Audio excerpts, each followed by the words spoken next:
Abolisi untuk Tom Lembong dan amnesti untuk Hasto Kristianto, apakah benar ada isu politik transaksional di balik pengampunan Hasto dan Tom Lembong? Jika benar ada, siapa yang punya kuasa besar itu? Sudah bergabung ahli hukum tata negara Universitas Andalas, Ferry Amsari, dan juga ada pengamat politik Adi Praitno, dan juga ada Wakil Ketua Umum Projo Freddy Damanik. Bapak-bapak, selamat petang semuanya. Selamat sore, Mas. Sore. Baik, saya ingin ke Bung Ferry terlebih dahulu. Bung Ferry, bahwa publik menilai ada politisasi hukum, khususnya di dua kasus. Pertama Tom Lembong dan juga Hasto Kristianto. Menurut Anda, siapa aktor yang paling punya kompetensi untuk melakukan hal itu? To the point pertanyaannya ya. Tapi sebelum sampai ke menjawab pertanyaan itu, wajar saja publik menilai begitu ya. Karena konstruksi pasal 14 ayat 2 Undang-Undang Dasar itu soal amnesti dan abolisi, memang itu adalah hak prerogatif presiden, tapi konteks pemberian amnesti biasanya diberikan untuk pelaku yang menentang negara, ya, pemberontakan, makar, kudeta dan segala macam begitu ya. Sejarah kita juga menjelaskan hal yang sama kurang lebih, gitu. Hanya satu waktu itu ketika kami melakukan advokasi kasus baik Nuril diberikan amnesti, kasusnya kekerasan seksual. Nah, karena ini adalah hak presiden dalam pengampunan ya, klemensi untuk memaafkan seseorang, karena itu untuk ruang politik, orang bertanya apakah pemberian amnesti kepada Hasto adalah kepentingan politik. Kalau diduga itu berkaitan dengan kepentingan presiden saat ini agak berat ya, kenapa dia berikan amnesti kalau dia adalah pelaku rekayasanya. Pasti ada kekuatan lain yang sedang mengatur permainan seperti itu, terutama kalau dilihat peran Hasto dan partainya dalam kemudian menentang kekuasaan tertentu. Menurut Anda paling memungkinkan siapa aktornya? Ya, karena ini banyak nomor 7-nya, mungkin David Beckham dan Eric Cantona ya. Siapapun yang nomor punggungnya 7 lah, kurang lebih gitu ya. Nah, kalau abolisi kan biasanya berkaitan, sejarahnya adalah hak khusus untuk pengampunan lawan politik, terutama dalam konteks perbudakan ya, dihentikan perkaranya. Padahal Tom Lembong sedang berupaya banding, memperjuangkan haknya dalam permainan hukum ini. Kebetulan publik melihatnya kacau betul ya, konstruksi dalam kasus di PN di tingkat pertama. Nah, dugaan memang aktor yang sama sedang bergerak karena kebetulan dua orang ini berbeda pandangan, terutama dengan Pak Presiden Jokowi. Ya, ketika itu. Artinya nomor 7 itu Pak Jokowi? Ya, nomor 7. Oke, saya ingin langsung ke Bung Freddy. Nama Pak Jokowi disebut atau diduga sebagai aktor politik di balik politisasi hukum Tom Lembong dan Hasto Kristianto. Tanggapan Anda? Ya, apapun masalahnya, semua salah Jokowi. Kan begitu, ini narasi. Ada juga salah Pak Prabowo. Nah, tadi nggak disebut. Tapi dalam konteks kasus ini ya Pak Jokowi lah ya. Tadi nggak disebutkan. Jadi apapun masalahnya, semua salah Jokowi. Isunya apa, semua Jokowi. Kalau nggak akan menarik mungkin diskusi-diskusi di publik ini. Ya, jadi memang ya pada saat itu kan Pak Jokowi ya dia yang berkuasa pemerintahan pada saat itu. Jadi sangat wajar kalau penguasa dituduhkan ya diduga-duga, dikatakan melakukan kriminalisasi, politisasi terhadap katakanlah proses hukum. Itu biasa pada periode pemerintahan dimanapun, kapanpun, Pak SBY, Pak Jokowi, Ibu Mega, kalau ada proses persidangan, proses peradilan yang berbau politik, ya pasti pemerintah yang berkuasa pasti disalahkan ya. Pak Jokowi kan sangat demokrasi sekali ya, kritik-kritik biasa kepada Pak Jokowi, tapi tidak pernah kita lihat Pak Jokowi membungkam ya, tidak pernah memakai kekuasaan untuk menghambat kritik-kritik tersebut. Sampai saat ini Pak Jokowi ya, bahkan setelah dia pensiun baru ya ijazah itu yang dilaporkan. Selama Pak Jokowi memimpin tidak pernah dia melakukan baik langsung maupun melalui cara-cara kekuasaan. Oke, artinya Anda membantah tudingan ini? Iya, sangat tidak berdasar, tidak tidak ada buktinya ya. Tapi itu wajar lah. Ya kritik ya, menuduh penguasa itu tuh sangat wajar. Itu omongan yang sangat biasa di dalam era demokrasi ini. Biasa saja. Saya ingin minta tanggapan dan juga bahasan kacamata politik dari Mas Adi Praitno. Mas Adi, tadi kan sudah diberi simbol oleh Mas Ferry ini nomor 7, bahkan tidak tanggung-tanggung bilang Pak Jokowi. Anda penilaiannya seperti apa? Soal politisasi kasus. Betul. Ya kan sebenarnya sejak terjadi kasus hukum yang terjadi pada Pak Hasto, termasuk juga dengan Pak Tom Lembong, ini kan tidak murni perdebatannya soal persoalan hukum. Narasi-narasi yang muncul itu juga kuat adalah narasi politik. Misalnya kubu Hasto itu mengatakan karena Hasto itu cukup frontal, cukup kritis terhadap pemerintah saat itu, bukan pemerintah saat ini, sehingga kasus-kasus hukumnya itu dicarikan celah-celah politiknya. Begitupun apa yang terjadi dengan Pak Tom Lembong karena dinilai salah pilih kawan, salah dukungan Pilpres di 2024, sehingga kemudian berujung dengan persoalan hukum. Karena kalau bicara tentang soal impor gula, tentu bukan hanya Pak Tom yang saat itu menjadi Menteri Perdagangan, tapi menteri-menteri yang lain. Itulah yang kemudian membuat begitu banyak pihak sebenarnya siapa yang mampu mengorkestrasi, yang mampu menggerakkan kekuatan-kekuatan dan instrumen hukum untuk melakukan target-target hukum kepada kelompok-kelompok tertentu. Ya pasti yang dituju adalah penguasa. Yang dituduh itu adalah kekuasaan. Kan itu yang terjadi sebenarnya, Mas.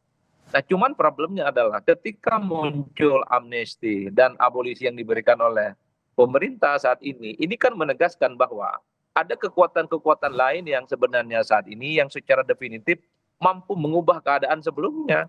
Artinya apa? Amnesti ataupun abolisi ketika muncul disampaikan oleh pemerintah, ini kan menjadi penegas sekalipun koreksi bahwa proses-proses peradilan sebelumnya yang terjadi pada Pak Hasto ataupun kepada Pak Tom Lembong itu dianggap tidak memenuhi unsur-unsur keadilan. Kan itu yang kemudian belakangan itu muncul kepada publik. Oleh karena itu, ya memang siapapun yang berkuasa, kalau ada isu-isu hukum pasti dikait-kaitkan dengan siapa yang sedang berkuasa. Nah, setahu saya kasus Pak Hasto ataupun Pak Tom Lembong ini kan dikaitkan dengan pemerintahan sebelumnya. Cuman kan problemnya secara faktual hal-hal yang semacam ini sulit untuk bisa dibuktikan. Sulit untuk bisa dibuktikan dan apakah bisa diusut sampai tuntas aktor politik diduga di balik politisasi hukum ini? Kita akan bahas bersama dengan bapak-bapak di sini, tetapi usai jeda tetaplah di Kompas Petang.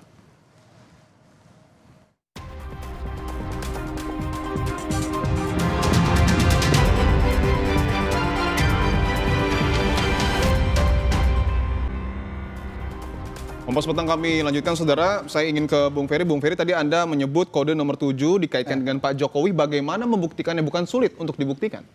Kita pakai nalar ya. Kalau tugas pembuktian itu tugas aparat negara itu.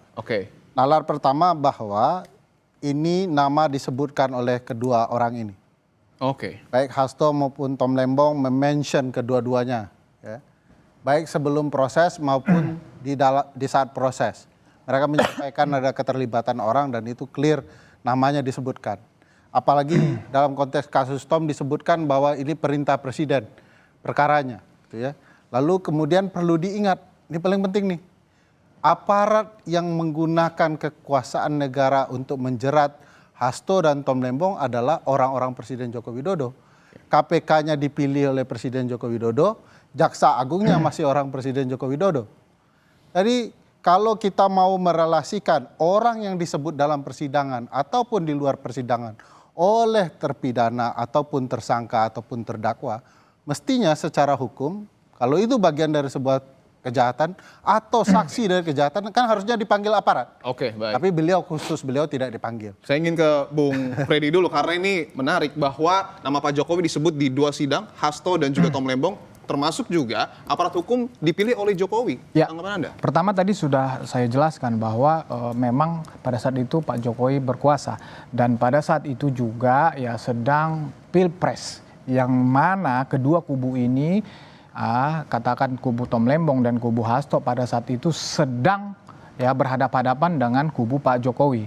Ya, jadi sangat biasa sekali dalam politik seperti itu. Nah, berbicara tadi penegak hukum, saya menanggapi ya, misalnya Hasto, tidak ada Pak Jokowi ataupun orang-orang Pak Jokowi yang membela. Justru yang membela Pak Jokowi, justru yang menjelaskan kasus Hasto ini adalah mantan penyidik KPK itu sendiri. Ya kan, Ya, Anies. ketua KPK kan pimpinan KPK dipilih oleh Presiden Jokowi. Ya saya Pimpinan KPK itu khusus untuk Pak Jokowi 3 kali memilih pimpinan KPK Ya, termasuk yang saat ini. ya Jadi saya tidak menyatakan tadi pimpinan KPK, saya menyatakan yang membela atau mengatakan kasus ini murni kasus di KPK sejak lama adalah penyidik KPK Baswedan dan kawan-kawan. Oke. Bukan ada Pak Jokowi yang membela, mereka sendiri yang membela. Masalah pimpinan KPK, mereka juga justru menyalahkan Firly. Justru Firly yang bermain di sini. Jadi clear. saya bisa interupsi di Hasto- bagian itu ya. Hasto, Bahwa kasus ini pernah diselidiki oleh Novel CS benar. Dan potensi bahwa ada permasalahan hukumnya juga sangat kuat. Ya. Tetapi kasus ini mendam lama. Ya. Sehingga itu disebut transaksi. Tumbuh berkembang sesuai keinginan dari kekuasaan. Kalau di masa Novel Baswedan masih di KPK diselidik, mungkin ini cukup fair enough ya. Tapi kalau mendam lalu terjadi pertentangan perbedaan cara pandang politik, baru Ya, muncul lagi. saya tanggapi. Di sana transaksi politik saya tanggapi. untuk merusak Ya. dan menjadikan ini sebagai Ya, political saya trial. tanggapi. Silakan, Bung Freddy. Saya tanggapi. Itu kan analisa Bung Ferry ini yang mengatakan Novel Baswedan dan kawan-kawan, bukan analisa. Per hari ini, per kemarin mereka masih bicara itu. Murni kasus hukum. Hasto ini memang saya bilang- sejak zaman mereka sudah diincar. Cuman memang karena intervensi Firly, maka ini pada saat itu tidak jadi diproses. Itu kata mereka itu. Makanya ini political trial. Itu. Kalau era Novel Baswedan dan kawan-kawan dihukum atau diperiksa, ini bagi saya fair enough. Ya. Oke. Tetapi setelah 4-5 tahun, ya, terkatung-katung tidak jelas, saya yakin yang juga bisa mampu menahan Novel Baswedan adalah Jokowi ketika itu. Siapa lagi orangnya bisa menahan kalau bukan presiden? Oke. Nah sekarang muncul lagi, tentu ini bukan kerja-kerja Novel yang mau diwujudkan, mau dibuktikan.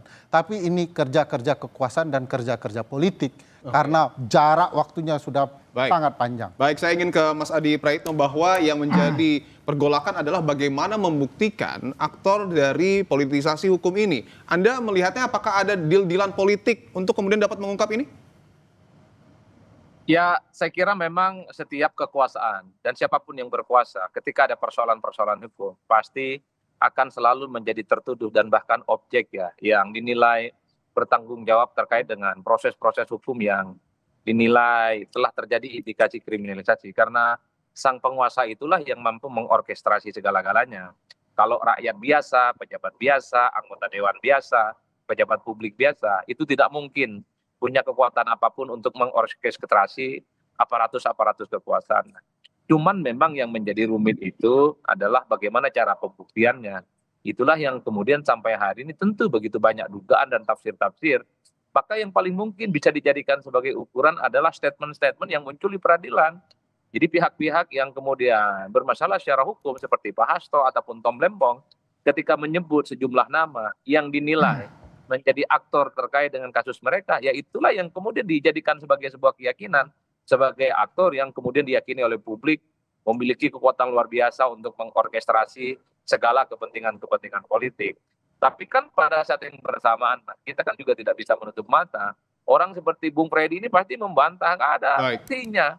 Bahkan akan selalu mengatakan bahwa penegak hukum itu adalah independen dan di atas segala-galanya, dan bahkan tidak bisa diintervensi oleh siapapun. Tapi kan publik secara kepensen cukup paham betul pasti ada orang yang disebut dengan orang yang cukup powerful dan dia mampu mengendalikan segala-galanya. Itulah penguasa dan kekuasaan. Biasanya di situ. Bahwa ada dua orang, Bung Freddy, yang sudah menyebutkan Pak Jokowi ini disebut di 2 sidang. Kemudian juga kasusnya ini tertimbun lama. Tanggapan Anda seperti apa?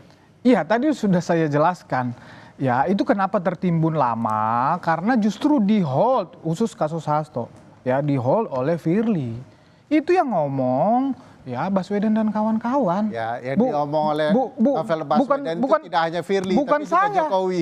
Bukan saya yang ngomong, saya yang ngomong. Jangan tidak disebut semua, Firly dan Jokowi itu ya. Oke, betul demikian? Nggak pernah. Saya jamin Novel dan kawan-kawan menyebut Firly. Nah itu kan peran analisa Jokowi. lagi, itu Kok kan analisa Bung Ferly. Dari awal Novel kasus itu ini tidak tertahan. Novel tidak pernah menyebut kalau Jokowi intervensi terhadap KPK untuk kasus ini.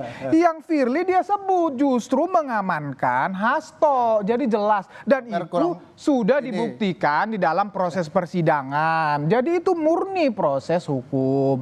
Demikian juga kasus Tom Lembong juga sudah dibuktikan di dalam proses persidangan. Pak Jokowi sudah menanggapi, ya kebijakan negara, kebijakan presiden. Tetapi secara teknis, ya mana ada presiden nyuruh, kau korupsi ya, kau untung rugikan negara ya. Baik. Mana ada kau untungkan orang-orang itu, perusahaan-perusahaan, mana ada presiden ngomong begitu. Baik. Nah sekarang yang menjalankan kebijakan, kemudian itu dinilai oleh hukum melalui proses pengadilan. Dan baik. itu sudah dibuktikan. Oke, tentu kita tunggu apakah Ini kemudian ngawur nanti- nih karena Novel itu jelas sekali menyebutkan Singkat, Bung kerusakan KPK itu dilakukan oleh Firly dan Jokowi termasuk upaya mencegah berbagai kasus. Baik, kita Termasuk tunggu. dalam halnya kasus itu. Baik, kita Clear. kunci di situ, tapi semua perlu pembuktian dan kita akan tunggu ke depan apakah ada pembuktian terkait dengan hal ini. Terima kasih Bung Ferry, Bung Freddy dan juga Mas Adi telah bergabung di Kompas Petang.